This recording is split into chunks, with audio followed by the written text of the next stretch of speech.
How's it going, everybody? My name is Ryan45678 and welcome to another AK build.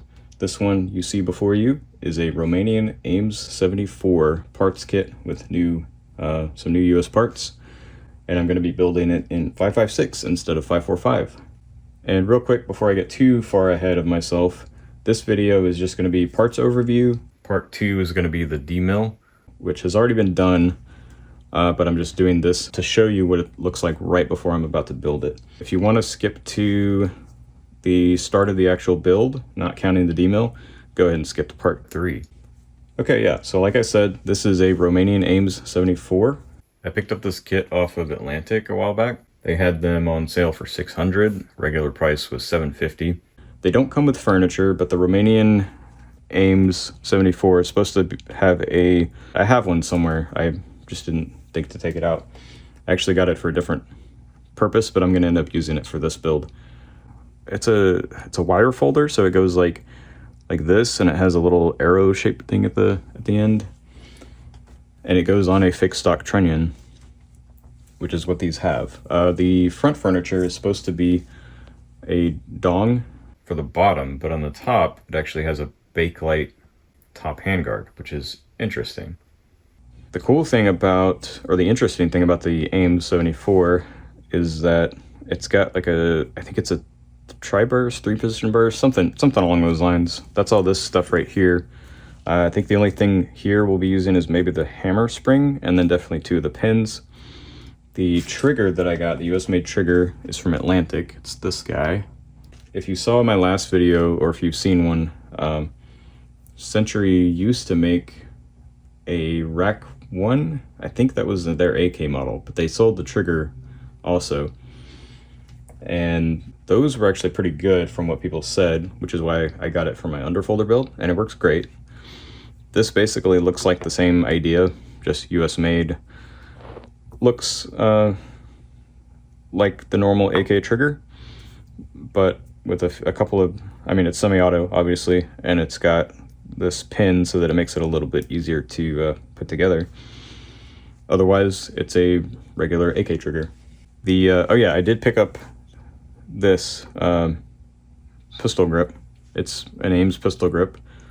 I don't know why they didn't have furniture. If they had these, maybe they just didn't have the dong furniture, or maybe they sold it separately, who knows. But that was like 35, 40 bucks. I picked up magazines.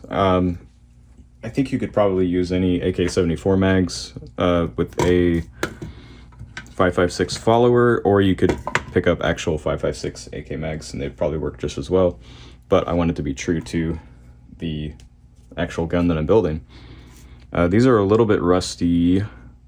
Some of that may actually be dirt, but that's, I think, rust. I'll clean those up at some point, or maybe I won't, who knows. But I wanted to keep with the actual mags that go with it. The barrel is an AK Builder barrel in 5.56. It's the standard barrel journal. I believe 908 is the number. I had to make sure that I demilled my trunnion first and got the barrel stub out so I could check, because sometimes you never know with a kit. It might come with an oversized trunnion, and you might end up needing to buy an oversized barrel. I did not. I did, however, have to wait for these to come back in stock because they were out of stock for a few months. And I was almost going to buy the oversized barrel and just sand it down until it fit, which probably would have not been the best idea. It would have worked, or I could have turned it, I guess, but the lathe we have is not the greatest. Let's see. I did end up having to buy a couple of new sight block / gas block pins, just because the gas block gave me so much trouble. I had to drill out one of the pins in order to get it out. It would not budge otherwise. I've got Toth tool rivets. You could also use AK Builder. I'm not sure. They're slightly different, I think. They're a slightly different profile. And I'm gonna go with the Toth tool because that's the tools I have. And so I figure his rivets are probably made to fit his tools better. It may not matter. Anyway, the other interesting thing about the AIMS-74 is the way the muzzle brake works. It's right-hand thread for one, which is interesting. So you take it off like this. However, as you can see, the threads are not on the barrel, the threads are on the sights. This is a captured pin. Oops, that's gross. Not sure why that came out all of a sudden, but anyway. Yeah, it's got this style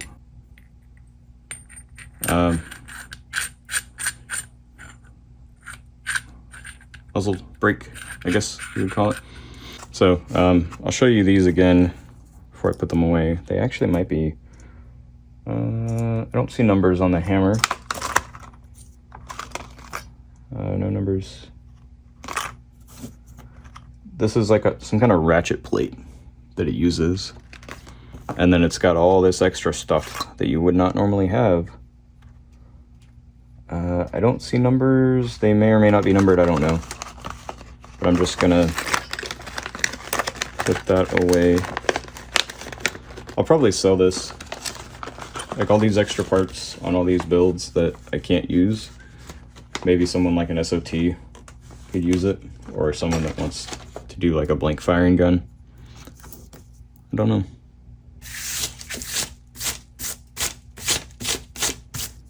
Here's a better look at that grip.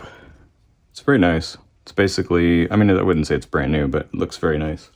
So a lot of these parts have some rust on them that I may or may not clean up. Probably should. Although some of it may just be dirt, I don't know. I have the rear sight taken off. Here's a look at it in case you're curious.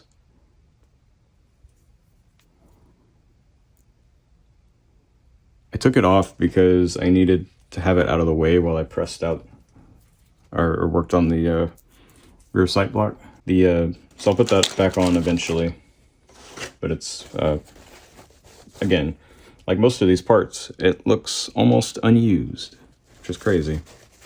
The recoil spring does not seem to be numbered. I don't see numbers anywhere on there. Yeah, the safety selector also does not appear to be numbered. No numbers that I can tell. The gas tube, I believe, is, yep, 4752. I may have missed some numbered parts, but the main one here, the trunnion, front trunnion, and the top cover, 4752.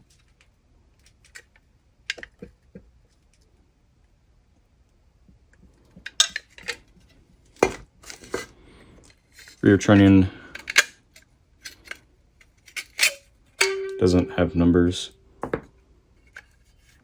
The bolt carrier, yeah, it's kind of stamped funny, but 475 and then a faint 2. Not sure why that is. Just faulty stamping, I guess. And then the bolt itself is clearly marked 4752. And then, like I said, the front trunnion is from 1990. The receiver I got from Childers. This is marked for 556. And custom serial number to match the front trunnion. So that's pretty cool. Oh yeah, the features on this I did were the Romanian selector, I think it was, I forget which one, but there were AIMS selector markings, and either AIMS specific or just Romanian trigger guard notches. The single hook trigger and the double humps is correct according to Childers. And there we go, that's basically the build. The rundown of the order of things, if you care, is going to be taking the receiver, drilling the front trunnion holes. I'm not sure if I'll do the rear trunnion holes at the same time. I probably will, just while I'm doing that sort of thing. I won't rivet it yet though. And then after that, we will install the front trunnion, rivet it in. Then we'll install the barrel, set headspace, pin the barrel, drill and pin. Then we will install the, see, I think I will, do I want to? This is the issue I ran into with my Romanian underfolder. The problem with that one was the holes weren't quite aligned right. and there was still some, I had to move them from the original position that they were in, because they didn't quite line up with the underfolder stuff here. Not a childless receiver, by the way. I think it was Morrissey, one of those type of just random ones. There shouldn't be that problem here, because the only holes for that are the two that I need to rivet. The problem comes when you need to set the dust cover to be tight, and for that you want it to sit here and be tight, but you also want it at the other end to sit here on the rear sight block tight. And so you basically would set that by pushing this on, testing the dust cover until it fits how you want it. The problem is you kind of need to have this installed and riveted in for that to be perfectly accurate. And the problem with that is, at least the method I was using to press the components on was I was using a press plate, putting the component on the plate with the barrel through it. So it was supporting the component, and then I was pressing on the chamber with a bar and some pennies so that the barrel basically pressed through the component. And the problem with that is the bar needs to go here. Now, it may turn out, because I was watching when I was editing the underfolder videos, it may turn out that the angle that the bar sits is actually more like here and not needing to go straight through here, so it might not matter. It might be clear, there might be clearance if I have this. I guess the way to test that would be to set it up in the press as if I was going to do it, have this here but not riveted, and see if the bar will fit or if this gets in the way. We'll see when we get there.